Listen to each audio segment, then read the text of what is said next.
प्राचीन काल में एक सेठ के 7 पुत्र थे। सातों के विवाह हो चुके थे। सबसे छोटे पुत्र की पत्नी श्रेष्ठ चरित्र की विदुषी और सुशील थी, परंतु उसका कोई भाई नहीं था। एक दिन बड़ी बहू ने घर लीपने को पीली मिट्टी लाने के लिए सभी बहुओं को साथ चलने को कहा। सभी बहुएं टोकरी और खुरपी लेकर मिट्टी खोदने लगी। तभी वहां एक सर्प निकला जिसे बड़ी बहू खुरपी से मारने लगी। यह देखकर छोटी बहू ने उसे रोकते हुए कहा कि मत मारो इसे, यह बेचारा निरपराध है। यह सुनकर बड़ी बहू ने उसे नहीं मारा। तब सर्प एक ओर जा बैठा। तब छोटी बहू ने उससे कहा, हम अभी लौट कर आते हैं, तुम यहाँ से जाना मत। यह कहकर वह सबके साथ मिट्टी लेकर घर चली गई। वहां काम काज में फंसकर सर्प से जो वादा किया था उसे वह भूल गई। उसे दूसरे दिन यह बात याद आई तो सबको साथ लेकर वहां पहुंची और सर्प को उसी स्थान पर बैठा देखकर बोली, सर्प भैया नमस्कार। सर्प ने कहा, तू भैया कह चुकी है इसीलिए तुझे छोड़ देता हूँ, नहीं तो झूठी बात कहने के कारण मैं तुझे अभी डस लेता। वह बोली, भैया मुझसे भूल हो गई, उसकी क्षमा मांगती हूँ। तब सर बोला, अच्छा तू आज से मेरी बहन हुई और मैं तेरा भाई हुआ, तुझे जो मांगना हो मांग ले। वह बोली, भैया मेरा कोई भाई नहीं है, अच्छा हुआ जो तू मेरा भाई बन गया। कुछ दिन व्यतीत होने पर वह सर्प मनुष्य का रूप रखकर उस युवती के घर आया और बोला कि मेरी बहन को भेज दो। सबने कहा, इसके तो कोई भाई नहीं था। तो वह बोला, मैं दूर के रिश्ते में इसका भाई हूँ, बचपन में ही बाहर चला गया था।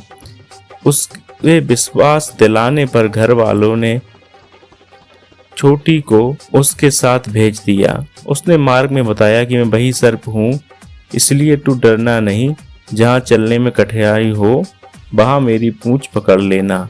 उसने कहे अनुसार वैसा ही किया। इस प्रकार वह उसके घर पहुंच गई। वहां के धन ऐश्वर्य को देखकर वह चकित हो गई। एक दिन सर्प की माता ने उससे कहा, मैं एक काम से बाहर जा रही हूँ, तू अपने भाई को ठंडा दूध पिला देना। उसे यह बात ध्यान ना रही, उसने गर्म दूध पिला दिया जिसमें उसका मुंह बेतरह जल गया। यह देखकर सर्प की माता बहुत क्रोधित हो गई, परंतु सर्प के समझाने पर वह चुप हो गई। तब सर्प ने कहा, बहन को अब उसके घर भेज देना चाहिए। तब सर्प और उसके पिता ने उसे बहुत सा सोना चांदी जवाहरात वस्त्र भूषण आदि देकर घर पहुंचा दिया। इतना सारा धन देखकर बड़ी बहू ने ईर्ष्या से कहा, भाई तो बड़ा धनवान है तेरा, तुझे तो उससे और भी धन लाना चाहिए। सर्प ने यह वचन सुना तो सब वस्तुएं सोने की लाकर उसको दे दी। यह देखकर बड़ी बहू ने कहा, इन्हें झाड़ने की झाड़ू भी सोने की होनी चाहिए। तब सर्प ने झाड़ू भी सोने की लाकर रख दी। सर्प ने छोटी बहू को हीरा मणियों का एक अद्भुत हार दिया। उसकी प्रशंसा उस देश की रानी ने भी सुनी। वह राजा से बोली, सेठ की बहू का हार यहाँ आना चाहिए। राजा ने मंत्री को हुक्म दिया कि उससे वह हार लेकर शीघ्र उपस्थित हो। मंत्री जी ने सेठ जी से जाकर कहा कि महारानी जी छोटी बहू का हार पहनेंगी, वह उससे लेकर मुझे दे दो। सेठ जी ने डर के कारण बहू से हार मंगवाकर उसको दे दिया। छोटी बहू को यह बात बहुत बुरी लगी। उसने अपने सर्प भाई को याद किया और आने की प्रार्थना की। भैया रानी ने हार छीन लिया, तुम कुछ ऐसा करो कि वह हार उसके गले में रहे, तब तक के लिए वह सर्प बन जाए जब तक वह मुझे लौटा ना दे, तब हीरो और मणियों का बन जाए। सर्प ने वैसा ही किया। जैसे ही रानी ने हार पहना वैसे ही वह सर्प का बन गया। यह देखकर रानी चीख पड़ी और रोने लगी। यह देखकर राजा ने सेठ के पास खबर भेजी कि छोटी बहू को तुरंत भेजो। सेठ जी डर गए कि राजा न जाने क्या करेगा। वे स्वयं छोटी बहू को लेकर उसके यहाँ उपस्थित हुए। राजा ने छोटी बहू से पूछा, तूने क्या जादू किया है, मैं तुझे दंड दूंगा। छोटी बहू बोली, राजन मुझे क्षमा कीजिए, यह हार ऐसा ही है कि मेरे गले में हीरो और मणियों का रहता है और दूसरे के गले में सर्प का बन जाता है। यह सुनकर राजा ने यह सर्प बना हार उसे देखकर कहा, पहन कर दिखाओ। छोटी बहू ने जैसे ही उसे पहना, वह हीरे और मणियों का पुनः जैसा का तैसा बन गया। यह देखकर राजा को उसकी बात का विश्वास हो गया और उसने प्रसन्न होकर उसे बहुत सी मुद्राएं पुरस्कार में दी।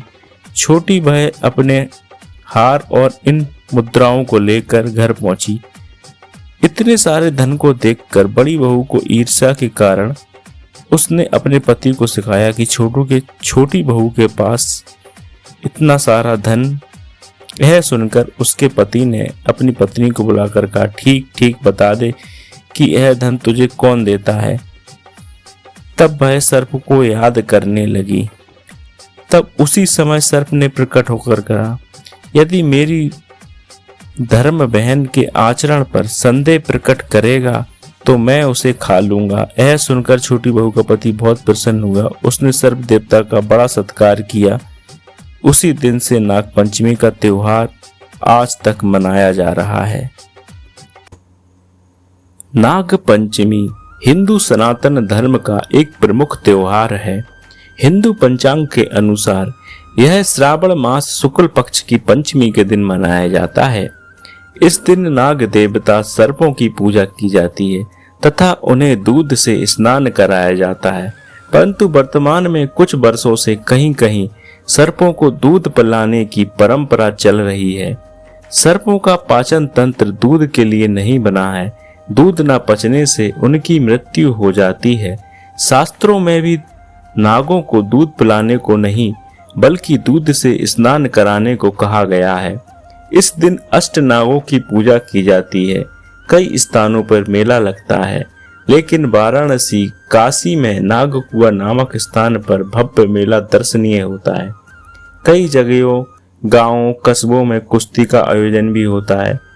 इस दिन सर्पों नागों की पूजा करने से आपकी जन्म कुंडली से सर्प दोष का निवारण हो जाता है।